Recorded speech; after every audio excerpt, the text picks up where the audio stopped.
Hi, welcome to Moguls in the Making for GoDaddy Canada. We're showcasing Canadian entrepreneurs and their unique stories.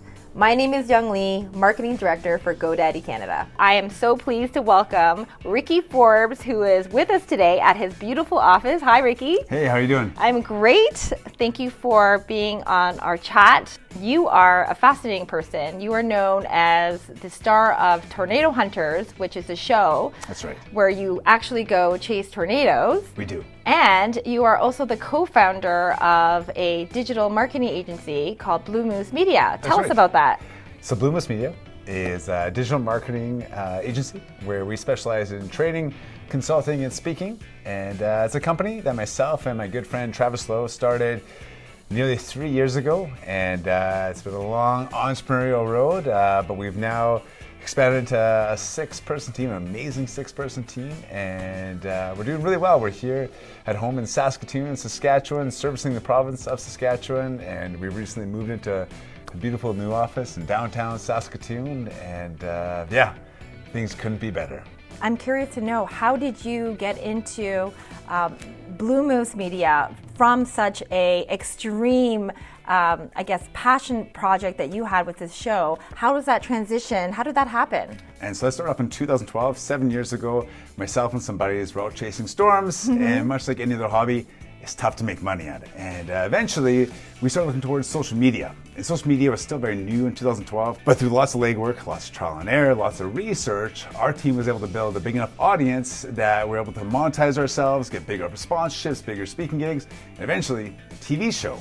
And so we did all that with social media, but Tornado Hunters very much ran its course, and a few years ago, our show got canceled actually. It's since got its legs back, but it got canceled, and at that point, I came home. And that's when I met with my business partner now, Travis. We were friends from back in school, and he was just got back from traveling around the world. And so both of us, we wanted to do something in the entrepreneurial field. We weren't sure, and through looking at both of our skill sets, we decided to try the social media route. Very cool. So it sounds like there was an opportunity at the right place at the right time when something came to an end, and now you are here building this great company that you're very excited about. Yeah, absolutely. That sounds way better than I put it.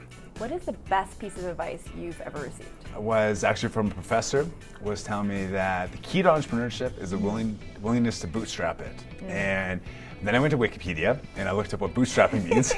And I was like, oh, that makes a lot of sense. And so the idea is that if you need a website for your business, you're not going to go, odds are as an entrepreneur, you can't afford to pay somebody 10, 20, 30 grand to build it for you. You're going to build it yourself. That's right. That's the reality. If you need a logo made, you might be making it yourself. If you need an office, you might be working on your basement for a little bit. Or a hallway. Or a hallway. Have you ever felt like walking away from all of this? Like from this interview, or? Maybe. Yeah. You know, it was around the 8 or 9 month mark that I remember I was at a gas pump and I was getting gas and I put my debit card in and I didn't know whether or not I was gonna be able to pay for gas, and I wasn't sure what a person does when you can't pay for gas. I was like, can I leave it here? Or what does a person do when you can't pay for gas? Fortunately, I didn't have to find out. But it's really tough because you are working 12, 14, sometimes 16-hour days every day. And in that first year, we were working 7 days a week. And it's so defeating to work that hard for that long, and I still can't pay for gas, or nearly not pay for gas. And that really, like I said, it's really defeating, and it really weighed down on us, both myself and Travis. We really did consider walking away because there's so many other avenues. We could go work for somebody else. We could find opportunities elsewhere. But what you need to know, what I really learned over the years, is that there's always light at the end of the tunnel. That one step leads to another, you just got to keep tugging at the strings. Something will work out. You just have to keep going forward. Amazing. Well, happy that you stuck it out and that you're not ready to walk away. Thank you. Ricky, who inspires you? My parents have been my support from day one, and I know they're always there for me. And actually, I started my first business when I was in grade 10, and it was a silk screening business. A silk screening business. That's right, printing T-shirts.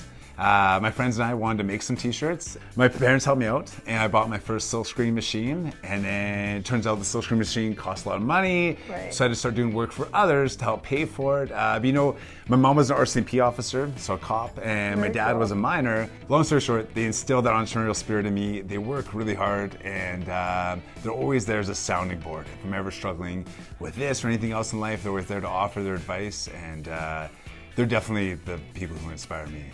It's wonderful. I would love to know what challenges you today. We have an amazing team here, really talented individuals, and so you get in the office and there's a saying that you always want to surround yourself with people smarter than you, and that's what it really feels like here. And I'd have to give a shout out to my business partner, Travis.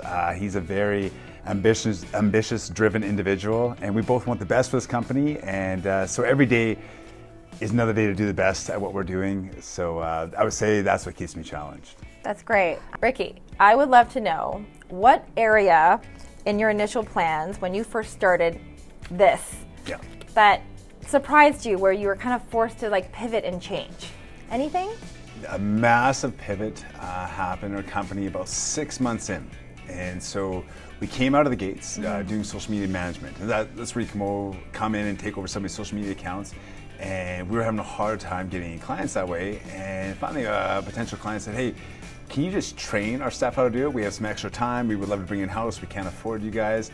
And we'd never thought about this. And there wasn't anybody else in the market doing it. And so we went to it, and we started developing a curriculum that we were going to teach a parent, or we're going to teach a friend how to do this. What's the first thing you need to know? What's the second thing? And eventually we created this, and we tried it out, and we thought it'd be a one-off, but it turned out really well. And then somebody else asked for it.